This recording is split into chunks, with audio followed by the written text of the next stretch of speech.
Assalamualaikum warahmatullahi wabarakatuh.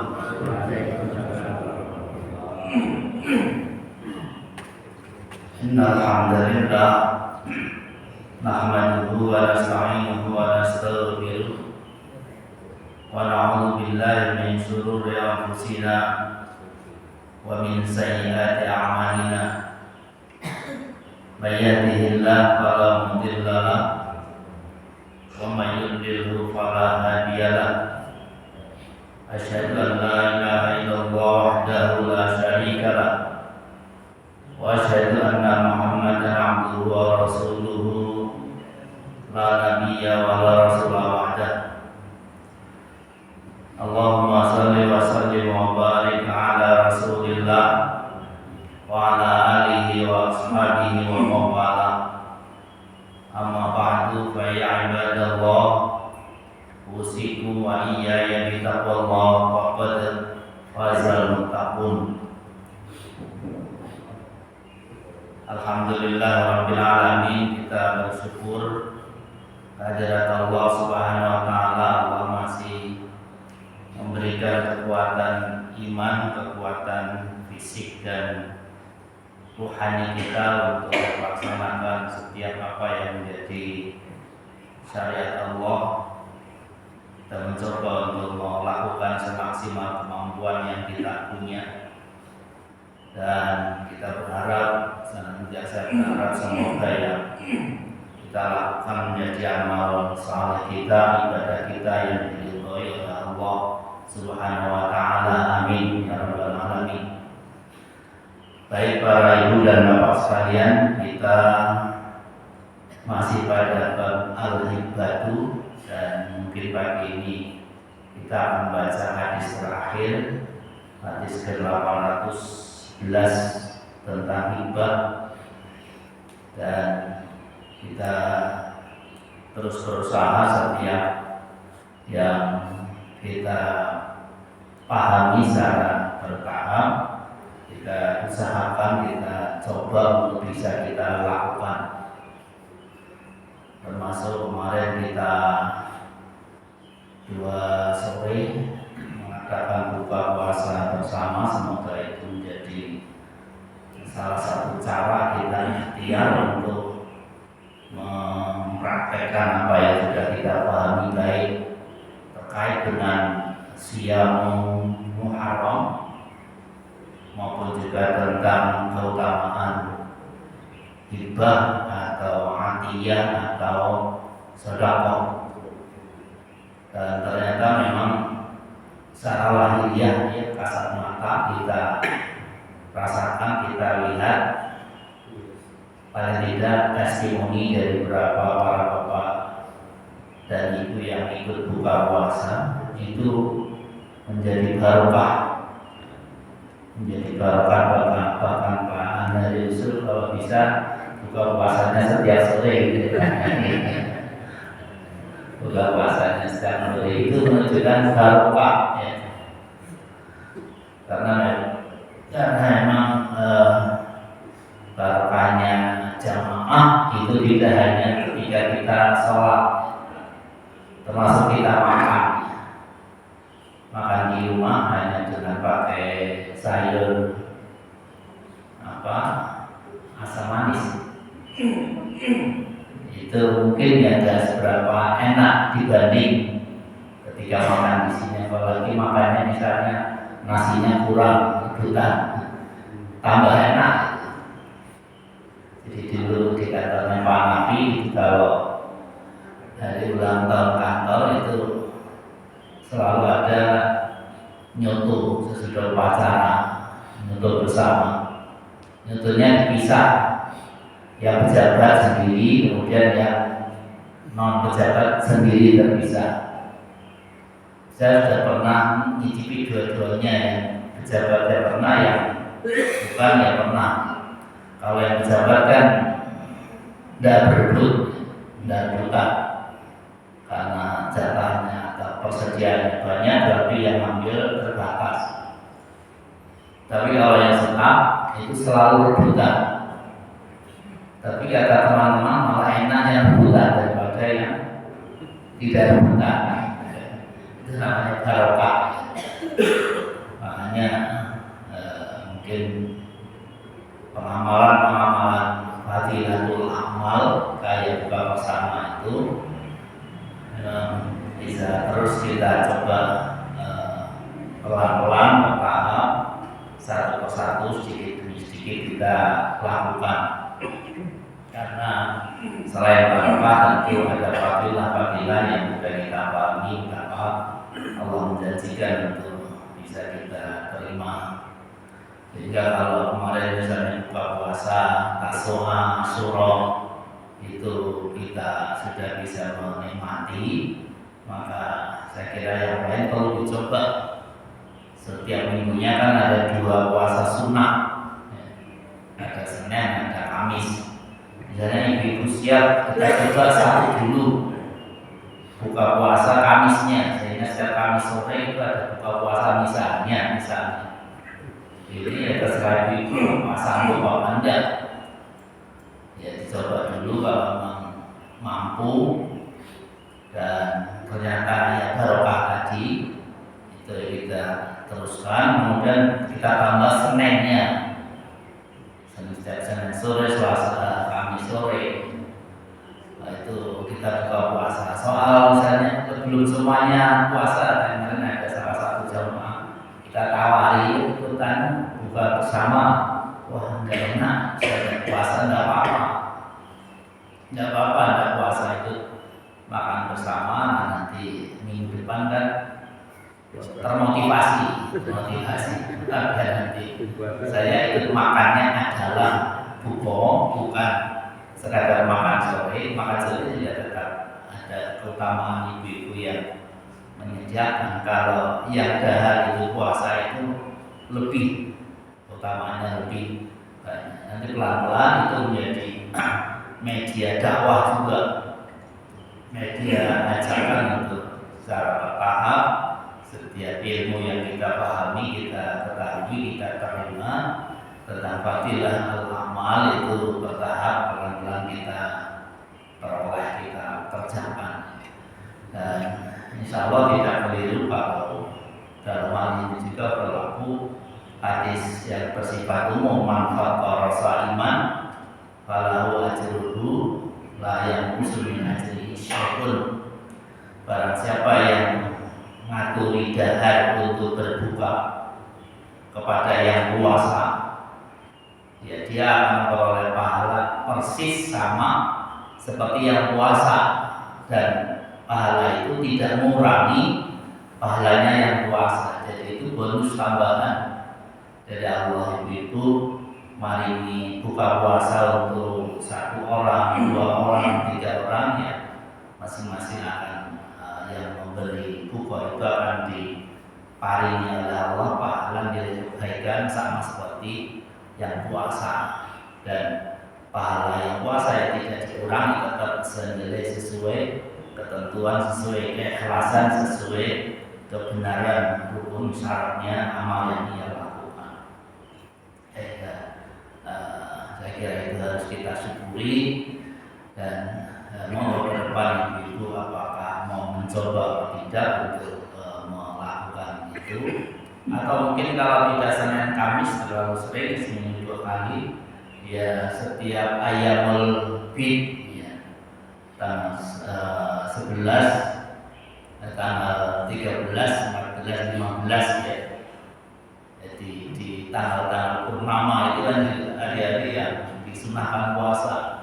Nah, kita belum biasa puasa itu, ya. Nanti kalau diagendakan kan kita diingatkan, oh besok tanggal 13 puasa sunnah, 14. Nanti kalau sudah memang hebat semuanya, kuat semuanya, kalau perlu buka puasanya buka Daud gimana?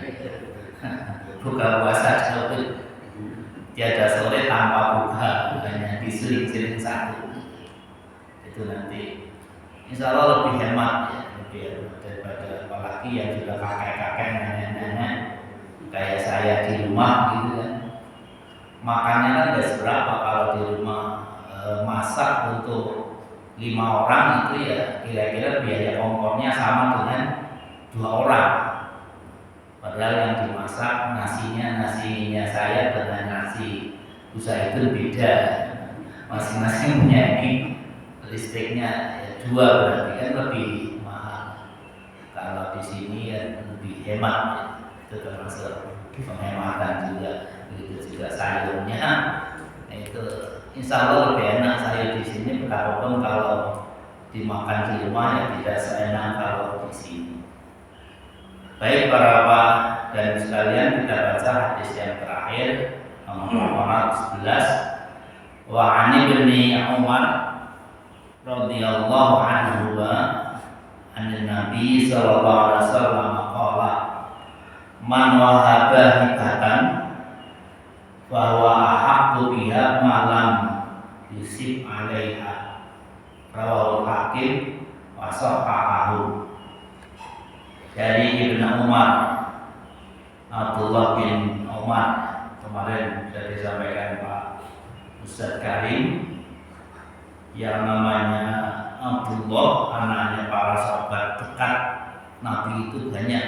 Ada anaknya Umar, ada anaknya Amr, ada anaknya Abbas, ada anaknya Mas'ud dan lain-lainnya. Sehingga Abdullah bin Umar, Abdullah bin Amr, makanya untuk membedakan biar tidak bias, itu Abdullah yang mana itu lebih sering mereka disebut nama bapaknya. Ibnu Umar itu ya Abdullah bin Umar, nanti Ibnu Amr itu ya mereka namanya Abdullah. Makanya dalam teks hadis sering seperti itu, Ibnu bapak siapa, anaknya siapa, lebih sering seperti itu daripada menyebutnya An Abdillah bin Umar. Kemudian ada Umar, ada Amr, itu orangnya beda, orangnya lain. Penulisannya yang membedakan itu di tulisan sesudah roh atau huruf terakhir. Kalau tidak ada wawunya itu bacanya Umar. Yang dimaksud adalah Umar bin Khattab, atau nanti ada Umar lagi, Umar bin Abdul Aziz.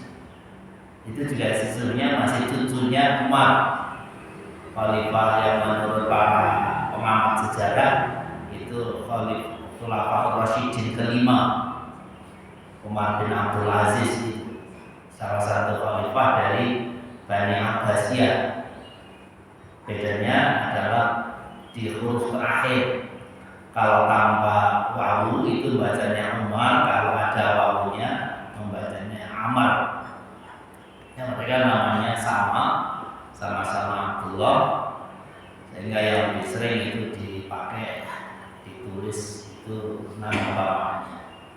Dari Abdullah bin Umar radhiyallahu anhu dari Nabi SAW, beliau bersabda, man wahaba hibatan, barang siapa yang memberikan suatu pemberian, bahwa haqqu biha, maka dia yang lebih berhak untuk memilikinya, maka dia yang lebih berhak menentukan jadi tidaknya malam musib alaiha, ketika balasannya tidak diberikan, tidak dia terima.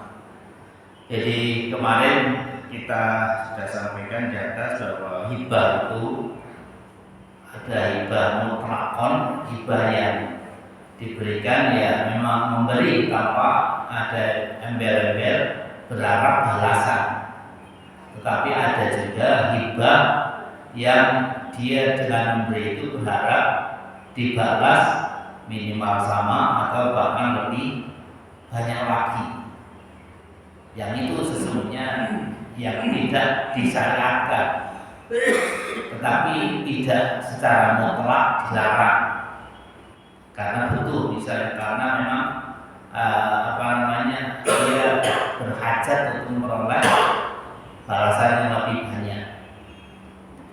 Nah, ketika kita memberi atau seseorang memberi itu dengan berharap dapat balasan yang lebih, maka hibah itu baru sah, baru berhak menjadi miliknya yang diberi ketika yang memberi sudah cocok dengan balasannya, dengan imbalannya.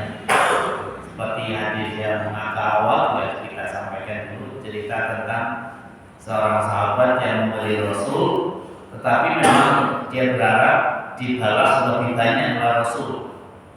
Ketika pertama pemberian dalam bentuk tertentu, si yang memberi itu belum merasa pas. Ditanya Rasul, apakah sudah cukup dalam balasan ini? Sahabat itu menjawab, belum ya Rasulullah, ditambah.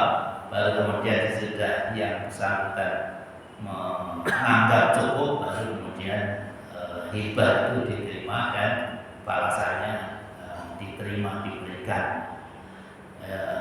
Nah, ketika kasus hibah seperti ini, hibah yang bukan untuk jalbil mahabbah, bukan untuk mempererat rasa kasih sayang, hibah untuk mengharap dapat balasan lebih, maka baru sah hibah itu ketika balasannya dianggap cukup oleh yang memberi. Berapa pengertian dari hadis ini adalah: pertama, anal hibatan nawani, hibatun limahdir sawab al-ukhrawi, dan yang kedua adalah hibah untuk yaksudu biha mahdiha sawab dunya wal mukafa'ah 'alaiha.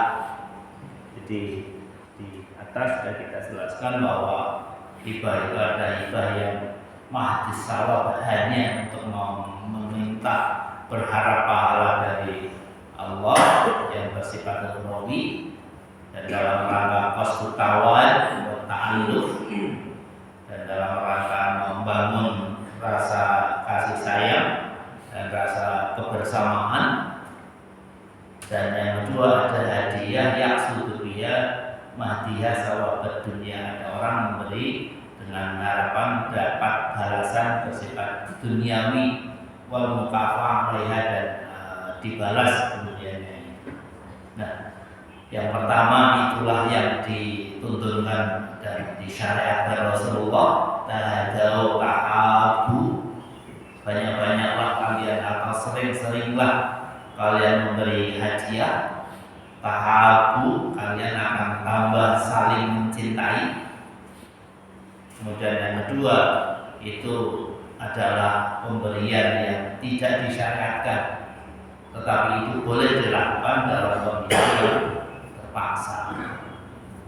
Ada ayat yang menghimbau kita semuanya, melarang kita semuanya untuk melakukan model kemudian kedua ini, wala tamun taksir, yaitu di kalangan masyarakat Arab saat itu, masyarakat Quraisy saat itu sudah menjadi budaya memberi sesuatu tapi berharap dapat mukafa'ah, dapat balasan yang minimal sama, syukur bisa lebih banyak lagi. Walatam taksir, dan janganlah kamu berharap dari apa yang engkau berikan itu balasan yang lebih banyak. Maksudnya adalah waktu terlatih tadlubu yang kaya asal mina aiwadun, jangan kamu bersesuatu tapi dengan harapan dapat balasan yang lebih baik. Nah, yang lebih baik adalah orang, dan ini dilakukan oleh Rasulullah, yang selalu yusibul atiyah, membalas pemberian, dan itu sangat dianjurkan Rasulullah juga. Jadi ketika kita diberi oleh seorang, betapapun yang memberi tidak punya niat untuk dibalas, tidak punya niat untuk dapat pembalian, tapi Rasulullah mencontohkan betapa utamanya ketika kita bisa yukafiha, membalasnya. Seperti salam juga mirip kayak kaidah salam itu. Kalau kamu diberi hak penghormatan dengan satu cara penghormatan, maka balaslah penghormatan itu minimal sama atau bahkan lebih baik kalau lebih sempurna. Kalau kita diberi salam assalamualaikum, jawabannya minimal waalaikumsalam. Afdol lagi kalau waalaikumsalam warahmatullah. Nah, kemudian kalau yang memberi salam pada kita sampai kalimat warahmatullah minimal sama. Afdol lagi kalau ada tambahan lagi wabarakatuh. Nah, kalau yang memberikan salam itu assalamualaikum warahmatullahi wabarakatuh, maka seyogianya kita menjawabnya ya sampai tuntas, sampai wabarakatuh. Tapi jangan kemudian kita odo-odo, nah ini karena yang salam sampai wabarakatuh ya kita tambah lagi yang lebih banyak wabarakatuh wa ni'matu wa apalagi. Nah, itu namanya nambah-nambah ya, tidak perlu gitu. Ya karena salam itu ya assalamualaikum warahmatullahi wabarakatuh, ya kita jawab sampai segitu. Tidak kemudian wajib nanti malah lain kematiannya. Itu dorongan Rasul, himbauan Rasul bahwa ketika kita memperoleh sesuatu itu sangat dianjurkan oleh Rasulullah untuk bisa membalasnya sebisa kita, semampu kita, sehingga tadi tahap kita membangun rasa saling menyayangi di antara kita. Idza fa'ala al-insan hadza bi an wahabal hibah lajil ayusa fa'ala minal mahdi ilaihi fa inna hadhihi hukmuha mulbai. Kalau ada pemberian dari seorang dengan berharap dia akan menerima balasan, boleh dia secara terang-terangan ngomong, atau mungkin tidak tetapi kita mengerti bahasa non-verbalnya, atau paling tidak kebiasaannya. Ibu-ibu yang di rumah kan titen, ketika ada seorang datang ke rumah membawa sesuatu, itu bisa membedakan ini memberinya itu dengan berharap dibalas atau tidak. Itu biasanya ibu titen. Kayak misalnya para bapak ibu kalau di sini ya malam Idul Fitri itu ada yang munjung kupat opor. Itu jangan semuanya dimaknai secara lugu. Jangan dimaknai semuanya secara lugu. Ada mungkin tetangga kita, saudara kita, atau siapapun yang mungkin datang ke rumah kita memberi sesuatu, itu sesungguhnya tidak sekadar memberi, tapi dia berharap tadi yusibuin dibalas. Nah, ketika pemberian seperti itu, baik yang memberi itu dengan terang-terangan minta ada balasan sawab di dunia atau mukafaah ya, maka seyogianya kita membalasnya dalam bentuk apapun dan sebesar apapun. Nah, kalau dia secara terang-terangan menyampaikan bahwa itu kita berharap ada balasan, itu berlaku hukum al-bay', hukmul bay', hukum jual beli. Pemberian itu baru sah milik kita ketika balasan yang kita berikan sudah diridhoi, ya, dianggap cukup oleh yang memberi. Nah, kalau tidak terang-terangan dia ngomong, ya tentu hanya kita berikan, hanya kita balas semampu kita, dan tidak harus kita tanya cukup enggak nih balasan saya, misalnya tidak harus begitu. Nah, kalau terang-terangan baru dan harus ada akad, karena berlaku di situ hukum bayi fa'in uti anda mayudihi wa illa wa rujuk. Kalau balasannya sudah cukup berarti sudah sah, kemudian itu milik kita. Tetapi kalau wa illa, kalau tidak, falah rujuk, maka yang memberi boleh mengambil kembali apa yang dia berikan. Bila fil hibah al mutlaqah, beda dengan pemberian yang bersifat mutlak tadi. Kemudian yang ketiga, al hibatu fi hadzal hadis waladhi apa syari' bisa biha ayus kaladaha dalam isib alaiya wa yana usani ibadu sawab duniawi wa alam. Ini yang tadi sudah kita jelaskan juga bahwa di hadis ini jelaskan tentang hibah yang jenis kedua tadi, hibah yang dalam rangka berharap ada balasan, maka ketika balasan itu belum diridhoi oleh al-mauhub yang memberi, al-muhib yang memberi, maka pemberian itu belum sah menjadi milik kita. Itu para bapak. Gimana Ustaz? Gimana? Yang hibah dengan harapan dapat pemberian lebih itu hukumnya gimana? Artinya misalnya jariah, hibah jariah itu dapat nggak yang sudah mendapat balasan istimewa kan? Ya, jenis kedua ini hanya berlaku hibah yang antar perorangan, bukan untuk fisabilillah atau kepentingan umat lainnya. Misalnya untuk ke masjid, untuk kepentingan perjuangan dakwah lainnya, atau bahkan kepentingan RT RW atau lingkungan.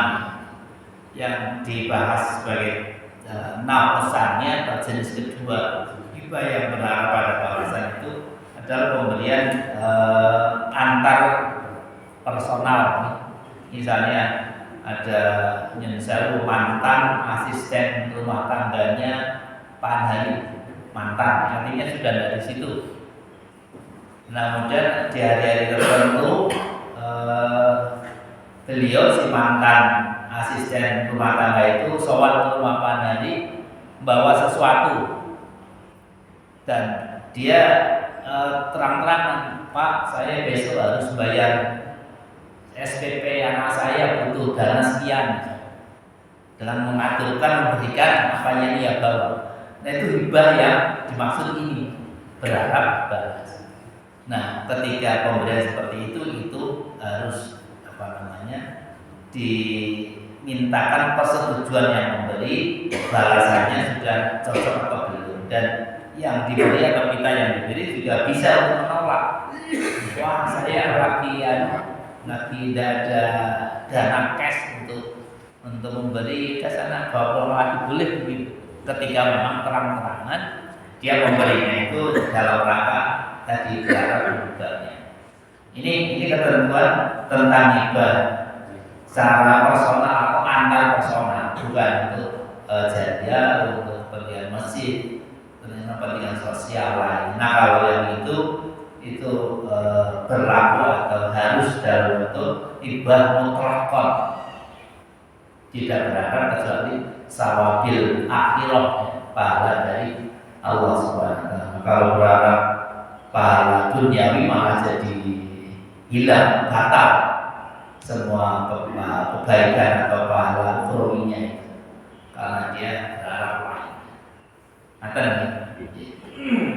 Itulah para sekalian, di bab ini sudah kita baca beberapa hadis, dan ini hadis terakhir tentang hibah, dan betapa memang Rasulullah Sallallahu Alaihi Wasallam itu mendorong kita untuk banyak melakukan ta'awun bil birri wat taqwa, saling membantu sesamanya dalam hal kebaikan dan ketakwaan. Salah satu bentuknya itu saling memberi hadiah, dan ada banyak hikmah yang bisa diperoleh oleh kita ketika kita saling memberi hadiah itu. Dan caranya yang sudah kita sampaikan adalah isdaqul ma'ruf dan jalbil mahabbah wal mawad. Jadi menyebarluaskan kebaikan dan bisa memperkokoh saling mencintai dan saling menyayangi sesama, dan bahkan lebih dari itu bisa menghilangkan sahimah, rasa dendam, rasa benci di antara sesama. Jadi kalau ada sesama kita, tetangga kita, teman kita, atau bahkan bagian keluarga kita, kalau ada masalah komunikasi, itu salah satu cara penyelesaian yang dicontohkan Rasul, diturunkan Rasul itu adalah dengan hibah itu. Bahkan dengan bahasa-bahasa verbal dijelaskan kenapa begini, kenapa begitu. Orang ketika sudah terlanjur dendam, tidak suka, itu tidak butuh penjelasan. Tapi yang dia butuhkan adalah action, bukti. Seperti ibu dan bapak sekarang, saya juga nonton di YouTube itu kan, istri yang puri pada suaminya, omongnya macam-macam, bahkan sudah ngikesi baju dimasukkan koper gitu ya, untuk siap-siap antarkan ke rumah orang tua saya misalnya, bahkan sudah dimasukkan mobil siap pulang. Itu penyelesaiannya tidak perlu penjelasan panjang lebar oleh suami, tapi cukup dengan dibukakan isi dompet ketika sudah ada hadiah atau diberi apa yang dia mau, ya, maka selesai persoalan.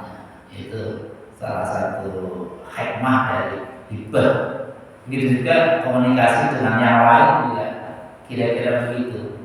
Punya tetangga yang misalnya sering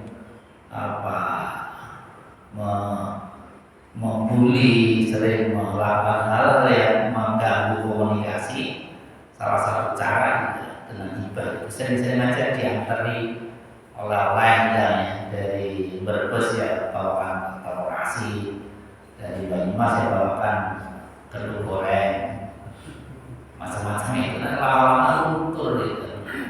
Jadi akhirnya ya dia akan merubah sikap. Tapi ya butuh modal namanya, butuh modal gitu. Nah, mungkin sekadar kita ingatkan kembali bahwa hibah, seorang ketika memberi dengan pengertian hibah mutlak itu tidak boleh ditarik kembali. Rasulullah menggambarkan kalau orang menarik kembali pemberiannya itu seperti seekor anjing yang memakan kembali muntahannya. Itu satu yang tidak boleh dilakukan, tidak terhormat kalau dilakukan, kecuali pemberian orang tua kepada anaknya. Jadi orang tua memberikan anaknya dan kemudian pada saat tertentu orang tua membutuhkannya misalnya, atau ada kepentingan tertentu misalnya biar adil antar anak, maka boleh pemberian orang tua itu diambil kembali. Tapi kalau pemberian kepada yang lain ketika sudah dilepas, sudah kita berikan itu tidak boleh untuk ditarik kembali. Kemudian tadi kita sampaikan yang utama, kita berusaha untuk bisa membalas setiap pemberian siapapun yang kita terima. Dengan begitu ya mungkin ada gaya bersambut ya, tidak bertepuk sebelah tangan. Jadi ketika misalnya keluarga kita dari kota lain atau dari kampung datang hadir datang ke rumah kita, membawa